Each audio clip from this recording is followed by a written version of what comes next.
ये जो लड़ाई है ये राजनीतिक नहीं है, ये कॉन्स्टिट्यूशन की लड़ाई है। कॉन्स्टिट्यूशन को बचाने की लड़ाई है। वन मैन वन वोट की लड़ाई है। ऐसा लगता है कि शशि थरूर लौट आए हैं और वहां लौट आए हैं जहां से वो कहीं और जाने की फिराक में थे। लेकिन बात बिगड़ गई और ऐसी बिगड़ी कि अब उनकी घर वापसी हो गई है।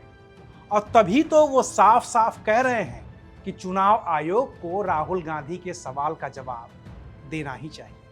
नमस्कार, मैं हूं अविनाश और आप देख रहे हैं ABP live. Naturally, as long as there are doubts in the minds of people about the fairness of the elections, that is harming the credibility of the Election Commission.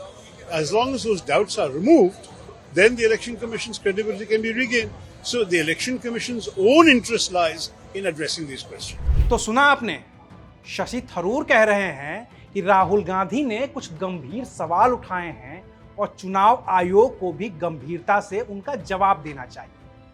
जाहिर है कि यह भाषा तो कांग्रेस की है, पूरे विपक्ष की है और शशि थरूर भी अपनी पार्टी के सुर में ही सुर मिला रहे हैं।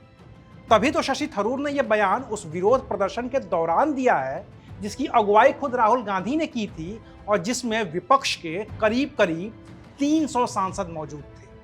जबकि शशि थरूर के सुर पिछले दिनों कितने बदले हुए थे कि किसी से छिपा नहीं था। कहा जाने लगा था कि शशि थरूर बीजेपी के नजदीक जा रहे हैं।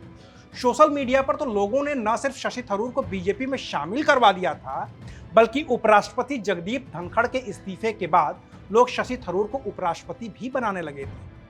और यह सब शुरू हुआ था प्रधानमंत्री मोदी के उस बयान के बाद जिसमें शशि थरूर की मौजूदगी में पीएम ने शशि थरूर का जिक्र किया था और कहा था कि कई लोगों की नींद हराम हो जाएगी। आप तो इंडी अलायंस के बहुत बड़े मजबूत पिलर है। यहां शशि थरूर भी बैठे हैं और आज का ये इवेंट कई लोगों की नींद हराम कर देगा। कल मैसेज चला गया जहां जा रहा था। इसके बाद तो शशि थरूर बदले बदले नजर आने लगे।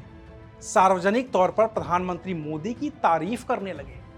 पहलगाम में हुए आतंकी हमले के बाद जब ऑपरेशन सिंदूर हुआ और उसके रुकने के बाद कांग्रेस ने 1971 का नाम लेकर प्रधानमंत्री मोदी, गृह मंत्री अमित शाह और रक्षा मंत्री राजनाथ सिंह को घेरने की कोशिश की, तो बचाव के लिए खुद शशि थरूर आगे आए और कहा कि 1971 की परिस्थितियां अलग थी। The truth is that the circumstances of 1971 are not the circumstances of 2025. We just wanted to teach the terrorists a lesson. That lesson has been taught. Today's Pakistan is a different situation. Their equipment, their military equipment, the damage they can do, everything is different. इसके बाद operation सिंदूर पर सरकार की ओर से जो delegation दुनिया के अलग अलग देशों में गया, थरूर उसका भी हिस्सा रहे। और जब संसद में ऑपरेशन सिंदूर पर चर्चा की बारी आई तो शशि थरूर कांग्रेस की ओर से बोले ही नहीं। लगा कि अब तो थरूर का मन बीजेपी में लग गया है और अब वहां जाने की महज औपचारिकता भर बची है। लेकिन 11 अगस्त को विपक्ष का जो हल्ला बोल हुआ उसमें थरूर की मौजूदगी ने सारे कयासों को धता बता दिया। Manipulation is the worst case scenario. But if there are doubts in people's minds, they should be addressed.